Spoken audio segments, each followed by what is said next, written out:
Target MPPSC prelims 2026 में एक बार फिर से आपका स्वागत है। यह एमसीक्यू से रिवीजन सीरीज है जिसमें हम यूनिट नंबर 9 सूचना एवं संचार प्रौद्योगिकी से संबंधित शेष 25 प्रश्नों पर चर्चा करेंगे। आइए शुरू करते हैं और देखते हैं हमारे पहले प्रश्न को। प्रश्न है, आइजैक एसिमोव के रोबोटिक्स के प्रथम नियम में क्या कहा गया है? ऑप्शन ए, रोबोट को अपने अस्तित्व की रक्षा करनी चाहिए। ऑप्शन बी, रोबोट को मनुष्य के आदेशों का पालन करना चाहिए। ऑप्शन सी, रोबोट किसी भी मनुष्य को नुकसान नहीं पहुंचा सकता। ऑप्शन डी, रोबोट को बिना रुके 24/7 काम करना चाहिए। इस प्रश्न का सही जवाब है ऑप्शन सी। दरअसल रोबोट का जो प्रथम नियम है वह रोबोट किसी भी मनुष्य को नुकसान नहीं पहुंचा सकता इस बात पर निर्धारित है, इस बात पर स्थित है, ध्यान रखें। यानी रोबोटिक्स का प्रथम नियम मानव सुरक्षा को सर्वोच्च प्राथमिकता देता है। रोबोट ना तो किसी मनुष्य को नुकसान पहुंचा सकता है और ना ही निष्क्रिय रहकर नुकसान होने दे सकता है। यह सभी अन्य रोबोटिक निर्देशों पर प्राथमिकता रखता है। इसे विज्ञान कथा लेखक आइजैक एसिमोव ने प्रस्तावित किया था। यानी ऑप्शन सी इस प्रश्न का सही जवाब है। आगे बढ़ते हैं। अगला प्रश्न है, SCARA यानी स्कारा रोबोट्स का सबसे अधिक उपयोग किस कार्य के लिए किया जाता है? ऑप्शन ए, पानी के भीतर welding. Option B, pick and place assembly. Option C, फर्श की सफाई। ऑप्शन डी, मंगल ग्रह की खोज। इस प्रश्न का सही जवाब है option B, pick and place assembly. यानी इस तरीके के रोबोट की जब हम बात करते हैं या स्कारा रोबोट की जब हम बात करते हैं, स्कारा यानी SCARA, इसका पूरा नाम क्या है? Selective compliance assembly robot arms. यानी इसका उपयोग किसके लिए किया जाता है? पिक एंड प्लेस असेंबली, ठीक है। इसे उच्च गति और उच्च सटीकता यानी हाई स्पीड एंड हाई आप कह सकते हैं प्रिसीजन वाले कार्यों के लिए डिजाइन किया गया है। इलेक्ट्रॉनिक्स और औद्योगिक असेंबली लाइनों में व्यापक रूप से इसका उपयोग किया जाता है। पिक एंड प्लेस ऑपरेशंस के लिए यह अत्यंत उपयुक्त माना जाता है। ऑप्शन बी सही जवाब है। आगे बढ़ते हैं। अगला प्रश्न है, अल्फागो प्रोग्राम जिसने विश्व चैंपियन को हराया किस एआई कंपनी द्वारा विकसित किया गया था? Option A, OpenAI. Option B, DeepMind. Option C, Microsoft. Option D, Tesla. इस प्रश्न का सही जवाब है डीप माइंड, ऑप्शन बी। यानी अल्फागो को डीप माइंड ने विकसित किया था जो गूगल की एक सहायक कंपनी है। इसने 2016 में विश्व चैंपियन ली सेडोल को हराया था। अल्फागो ने डीप लर्निंग और रीइंफोर्समेंट लर्निंग का उपयोग किया। यह एआई अनुसंधान में एक ऐतिहासिक उपलब्धि मानी जाती है। आगे बढ़ते हैं और अगला प्रश्न देखते हैं। अगला प्रश्न है, यूट्यूब या नेटफ्लिक्स जैसे प्लेटफॉर्म पर रिकमेंडेशन सिस्टम के लिए सामान्यतः कौन सा एल्गोरिथ्म उपयोग किया जाता है? ऑप्शन ए है सॉर्टिंग एल्गोरिथ्म। ऑप्शन बी है सहयोगी फिल्टरिंग। ऑप्शन सी है बाइनरी सर्च। ऑप्शन डी है एन्क्रिप्शन एल्गोरिथ्म। इस प्रश्न का सही जवाब है सहयोगी फिल्टरिंग। यानी जब हम यूट्यूब और नेटफ्लिक्स की बात करते हैं तो इसमें किस तरीके से सारी चीजें आप कह सकते हैं आपके सर्च के अकॉर्डिंग है, वो क्या है? सहयोगी फिल्टरिंग कहलाती है। यह उपयोगकर्ताओं के व्यवहार के आधार पर कंटेंट की सिफारिश करता है। समान रुचि वाले उपयोगकर्ताओं की पसंद का विश्लेषण करता है। यूट्यूब, नेटफ्लिक्स, अमेज़न आदि द्वारा व्यापक रूप से इसका उपयोग किया जाता है। दैट इज सहयोगी फिल्टरिंग। आगे बढ़ते हैं और अगला प्रश्न देखते हैं। अगला प्रश्न है, आर्टिफिशियल इंटेलिजेंस यानी एआई में अनसुपरवाइज्ड लर्निंग, ध्यान रखिएगा, एआई में अनसुपरवाइज्ड लर्निंग के अंतर्गत क्लस्टरिंग के लिए सर्वाधिक उपयुक्त एल्गोरिथम क्या है? क्लस्टरिंग आप सभी को पता है क्या है, इसी के लिए प्रश्न पूछा गया। Option A, linear regression. Option B, K means. Option C, support vector मशीनें। Option D, decision tree. इस प्रश्न का सही जवाब है के मीन्स, ऑप्शन बी। यानी क्लस्टरिंग का अर्थ है बिना लेवल वाले डेटा का उपयोग करके समान डेटा बिंदुओं को समूहों में बांटना। के मीन्स या हम बात करें अगर के मीन्स है क्या, तो के मीन्स एक अनसुपरवाइज्ड लर्निंग एल्गोरिथम है जिसे विशेष रूप से क्लस्टरिंग के लिए डिजाइन किया गया है। तो क्लस्टरिंग मतलब बिना लेवल वाले डेटा का उपयोग करके समान डेटा बिंदुओं वाले जो समूहों की बात की जाती है उसको बांटना। यह डेटा को के क्लस्टरों में विभाजित करता है जो क्लस्टर सेंट्रलाइज से दूरी पर आधारित होता है। किससे? सेंट्राइड से, माफ कीजिएगा, सेंट्राइड से दूरी पर जो आधारित होता है उसी के आधार पर। ऑप्शन बी सही जवाब है। अगला प्रश्न, रोबोटिक्स में कौन सा जाइंट प्रकार रोबोट में स्लाइडिंग या रैखिक यानी लीनियर गति प्रदान करता है। रोबोट में मान लीजिए रोबोट, लीनियर की जब बात करते हैं इसका मतलब रैखिक गति, ठीक है। तो या तो स्लाइडिंग या तो रैखिक गति इसको प्रदान करता है। Option A prismatic joint, option B spherical joint, option C revolute joint, option D universal joint. इस प्रश्न का सही जवाब है प्रिज्मेटिक जाइंट। रोबोट को लीनियर गति प्रदान करने में क्या सहयोगी है? Prismatic joint. इनके बारे में समझते हैं। प्रिज्मेटिक जाइंट किसी अक्ष के पर रैखिक या स्लाइडिंग गति की अनुमति देता है। इसे स्लाइडिंग जॉइंट या ट्रांसलेशन जॉइंट भी कहा जाता है। इसका सामान्य उपयोग रोबोटिक आर्म्स, एक्ट्यूएटर्स और रैखिक गति प्रणालियों में किया जाता है। आगे बढ़ते हैं और अगला प्रश्न देखते हैं। अगला प्रश्न है, उससे पहले आपके लिए एक महत्वपूर्ण सूचना है। अगर आप एमपीपीएससी की तैयारी करना चाहते हैं तो आपके लिए बहुत बढ़िया समय है, यानी आपके टारगेट 2026 को ध्यान में रखते हुए इस कोर्स को लॉन्च किया गया है, जो आपको मिलेगा दृष्टि लर्निंग ऐप पर, जिसका नाम है एमपीपीएससी प्रीलिम्स प्रैक्टिस बैच, जिसमें आपको प्रीलिम्स के जो क्वेश्चंस हैं उनकी प्रैक्टिस भी कराई जाएगी। ध्यान रखिएगा, इस कोर्स की अवधि 70 दिन की है। इसमें इकाई 1 से 10 तक का पूरा जो पाठ्यक्रम है वो कवर कराया जाएगा। इसमें नए पैटर्न के अनुसार आपके मल्टीपल क्वेश्चन भी हैं, एमसीक्यूज क्वेश्चन भी होंगे और पीवाईक्यू के रुझान पर आधारित कुछ अभ्यास प्रश्न भी होंगे, जिसमें आपको लगातार प्रश्नों का अभ्यास कराया जाएगा। इस कोर्स से जुड़ी हुई कोई भी जानकारी चाहिए, कॉल करें 87501 पर, या फिर डिस्क्रिप्शन में इसकी लिंक दी गई है, उस लिंक को आप विजिट करेंगे, आप डायरेक्ट इस कोर्स को जाके वहां से खरीद सकते हैं। आगे बढ़ते हैं और देखते हैं हमारे अगले प्रश्न को। प्रश्न है, रोबोटिक्स में भारतीय सेना द्वारा विशेष रूप से बम निष्क्रिय करने के लिए किस रोबोट का उपयोग किया जाता है? Option A Daksh, option B है नेत्रा, ऑप्शन सी है चतुर, ऑप्शन डी है लक्ष्य। इस प्रश्न का सही जवाब है ऑप्शन ए दक्ष, यानी रोबोट। जब बम को निष्क्रिय करने की बात आती है तो भारतीय सेना में दक्ष का उपयोग किया जाता है। दक्ष भारतीय सेना के लिए विकसित एक स्वदेशी बम निष्क्रियकरण रोबोट है। इसे आईईडी यानी इम्प्रोवाइज्ड एक्सप्लोजिव डिवाइसेस और अन्य खतरनाक विस्फोटकों को संभालने के लिए डिजाइन किया गया है।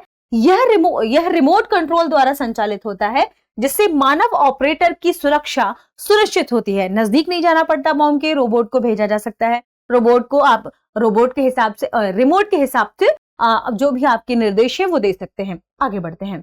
अगला प्रश्न है, रोबोटिक्स में ऑटोमोबाइल पेंटिंग उद्योग में सामान्यतः किस प्रकार के रोबोट का उपयोग किया जाता है? Option A polar robot, option B cylindrical robot, जैसे सिलेंडर का यानी सिलेंडर के आकार में, क्योंकि हम जानते हैं सिलेंडर के आकार मतलब क्या, ठीक है।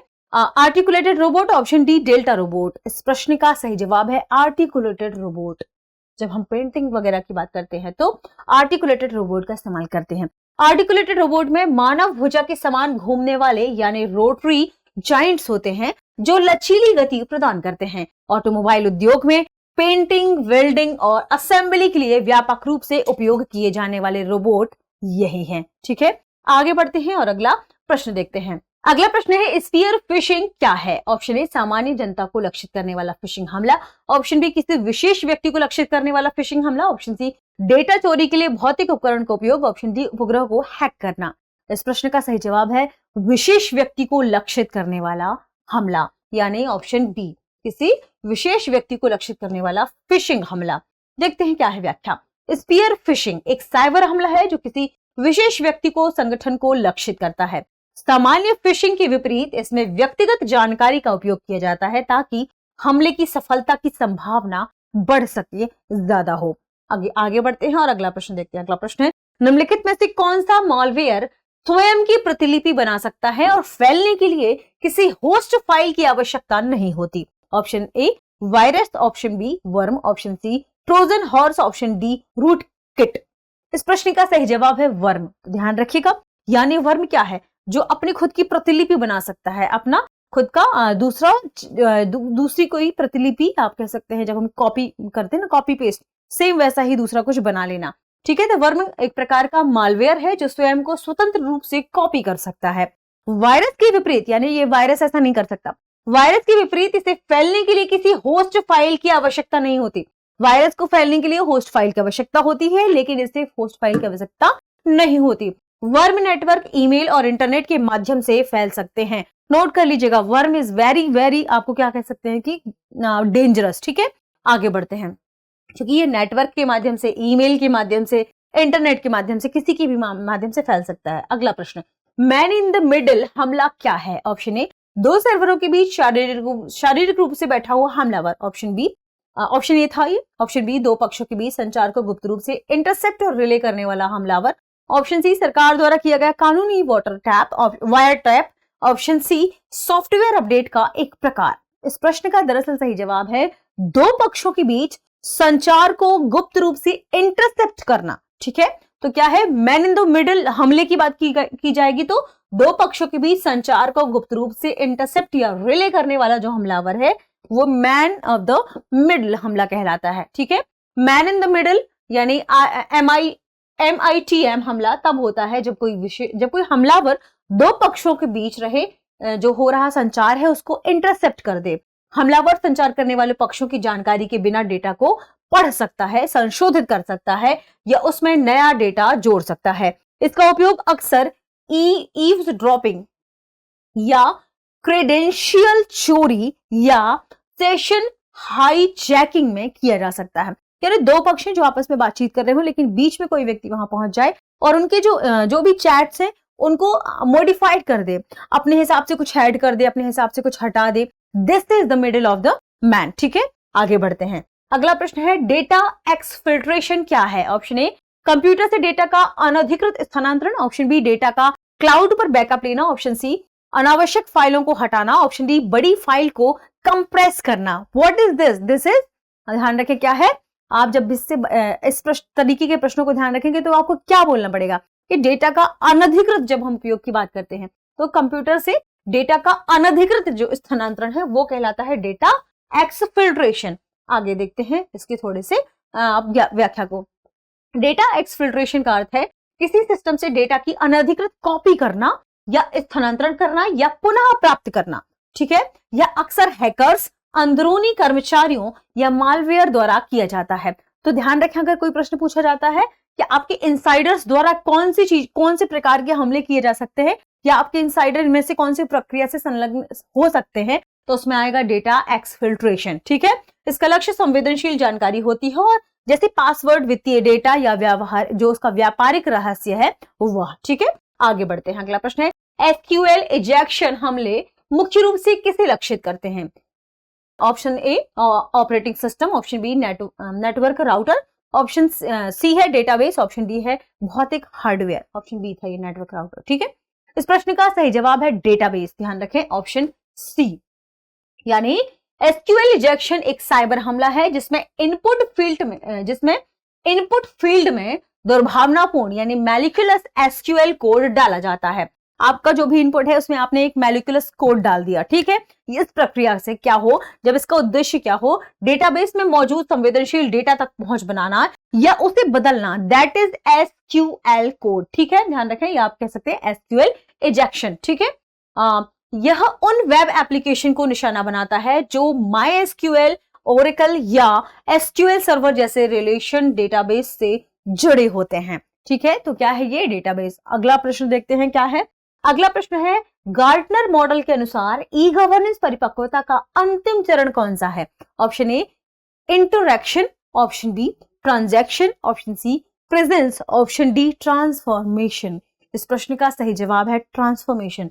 आप वैसे भी समझ सकते हैं ई गवर्नेंस मुख्य उद्देश्य क्या है, अपनी सुविधाओं को लोगों तक आसान तरीके से पहुंचाना और सरकार उसमें जल्दी से जल्दी काम कर सके। अब इसका अंतिम उद्देश्य क्या है कि हम जिस चीज को लक्षित कर रहे हैं उसमें बदलाव हो, दिस इज ट्रांसफॉर्मेशन। ठीक है, आगे देखते हैं क्या है। गार्टनर मॉडल ई गवर्नेंस सेवाओं के विकास को दर्शाता है।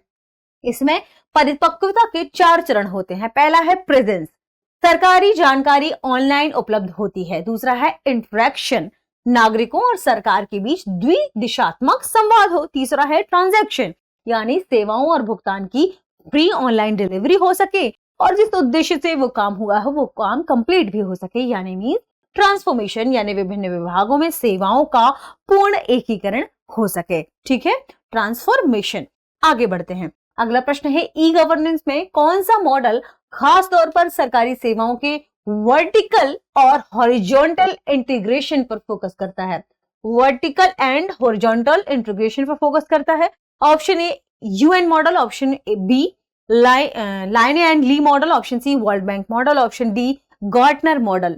इस प्रश्न का सही जवाब है option B, Layne and Lee model. ठीक है, तो Layne and Lee model e governance के डेवलपमेंट चरणों को समझाता है। यह सरकारी सेवाओं के इंटीग्रेशन पर जोर देता है। वर्टिकल इंटीग्रेशन यानी सरकार के अलग अलग लेवल, स्थानीय, राज्य, केंद्र पर सेवाओं को जोड़ना, और हॉरिजेंटल मतलब एक ही लेवल पर विभिन्न विभागों या सेवाओं को जोड़ना। ठीक है, ये दोनों वर्टिकल आपने समझे और हमने देखा इसे हम ले एंड ली मॉडल के रूप में देखते हैं। आगे बढ़ते हैं और देखते हैं हमारे अगले प्रश्न को। अगला प्रश्न है UN e government development index में निम्नलिखित में से कौन सा एक घटक नहीं है? Option A online service index, option B telecommunication infrastructure index, option C human capital index, option D प्रति व्यक्ति आय इंडेक्स। यानी यूएन ई गवर्नमेंट डेवलपमेंट की बात की जा रही है, इसमें प्रति व्यक्ति आय इंडेक्स इंपॉर्टेंट हो जाता है। प्रति व्यक्ति आय इंडेक्स यानी ऑप्शन डी। ठीक है, तो यूएनईजीडीआई देशों में ई गवर्नमेंट के डेवलपमेंट को मापता है। यह संयुक्त राष्ट्र द्वारा प्रकाशित एक कंपोजिट इंडेक्स है जिसमें ओएसआई यानी ऑनलाइन सर्विस इंडेक्स ऑनलाइन सरकारी सेवाओं की उपलब्धता और क्वालिटी का आकलन करता है। वहीं टीआईआई की बात की जाए यानी टेलीकम्युनिकेशन इंफ्रास्ट्रक्चर इंडेक्स, यह इंटरनेट, ब्रॉडबैंड, मोबाइल यूजर जैसे ICT information communication technology infrastructure को मापता है। ठीक है, किससे संबंधित है? प्रति व्यक्ति आय इंडेक्स से। आगे बढ़ते हैं और अगला प्रश्न देखते हैं। अगला प्रश्न है भारत में ई गवर्नेंस के लिए तकनीकी सहायता और कोर इंफ्रास्ट्रक्चर होस्टिंग कौन सी एजेंसी करती है? ऑप्शन ए नीति आयोग, ऑप्शन बी राष्ट्रीय सूचना विज्ञान केंद्र, option C CDAC, option D TRAI. इस प्रश्न का सही जवाब है राष्ट्रीय सूचना विज्ञान केंद्र, ऑप्शन बी। ठीक है, तो एनआईसी यानी राष्ट्रीय सूचना विज्ञान केंद्र भारत में ई गवर्नेंस की तकनीक की रीढ़ है। यह इलेक्ट्रॉनिक और सूचना प्रौद्योगिकी मंत्रालय के अंतर्गत या इसके तहत काम करता है। एनआईसी की जब बात की जाएगी यानी राष्ट्रीय सूचना विज्ञान केंद्र की बात की जाएगी तो यह नेटवर्क सेवाएं, डेटा सेंसर, क्लाउड सेवाएं और एप्लीकेशन होस्टिंग प्रदान करता है। आगे बढ़ते हैं और अगला प्रश्न देखते हैं। अगला प्रश्न है कौन सी पहल सिंगल विंडो पर्यावरणीय मंजूरी की सुविधा प्रदान करती है? सिंगल विंडो पर्यावरण मंजूरी। ठीक है, ऑप्शन ए परिवेश, ऑप्शन बी प्रमाण, ऑप्शन सी प्रगति, ऑप्शन डी पहाल। इस प्रश्न का सही जवाब है परिवेश। परिवेश, ऑप्शन ए सिंगल विंडो पर्यावरणीय मंजूरी। ठीक है, परिवेश का पूरा नाम है प्रोएक्टिव, पूरा नाम ध्यान रखें परिवेश का क्या है? प्रोएक्टिव और responsive facilitation by interactive virtual and environmental single window hub. यह पर्यावरण, वन और वन्यजीव मंजूरी के लिए एक ऑनलाइन सिंगल विंडो पोर्टल है। मंत्रालय क्या है इसका? पर्यावरण, वन और जलवायु परिवर्तन मंत्रालय। ठीक है, आगे बढ़ते हैं और अगला प्रश्न देखते हैं। अगला प्रश्न है मध्य प्रदेश सरकार की कौन सी पहल ने राष्ट्रीय ई गवर्नेंस गोल्ड अवार्ड 2025 जीता है? ऑप्शन ए ई उपार्जन, option B Sampada 2.0, option C MP online, option D cyber तहसील। इस प्रश्न का सही जवाब है ऑप्शन बी संपदा 2.0 या 2.0। संपदा 2.0 यह स्टैम्प्स और प्रॉपर्टी एंड दस्तावेज प्रबंधन आवेदन है जो मध्य प्रदेश सरकार द्वारा विकसित डिजिटल भूमि अभिलेख और पंजीकरण पोर्टल है। यह पूरी तरह कागज रहित और फेसलेस संपत्ति दस्तावेज पंजीकरण को सक्षम बनाता है। ठीक है, जिससे प्रक्रिया कुशल और पारदर्शी बनती है। तो ऑप्शन बी संपदा 2.0। अगला प्रश्न, आगे बढ़ने से पहले आपके लिए एक महत्वपूर्ण सूचना है। अगर आप एमपीपीएससी प्रीलिम्स प्लस मेंस दोनों पर फोकस कर रहे हैं और चाहते हैं आपकी तैयारी बहुत अच्छी हो तो ज्वाइन करें दृष्टि के एमपीपीएससी फाउंडेशन कोर्स को। इसकी लिंक आपको डिस्क्रिप्शन में मिलेगी और इसके बारे में कोई भी जानकारी चाहिए तो कॉल कर सकते हैं आप 8750187501 पर। ठीक है, प्रश्न देखते हैं। प्रश्न है इंटरनेट ऑफ थिंग्स यानी आईओटी का प्राथमिक उद्देश्य क्या है?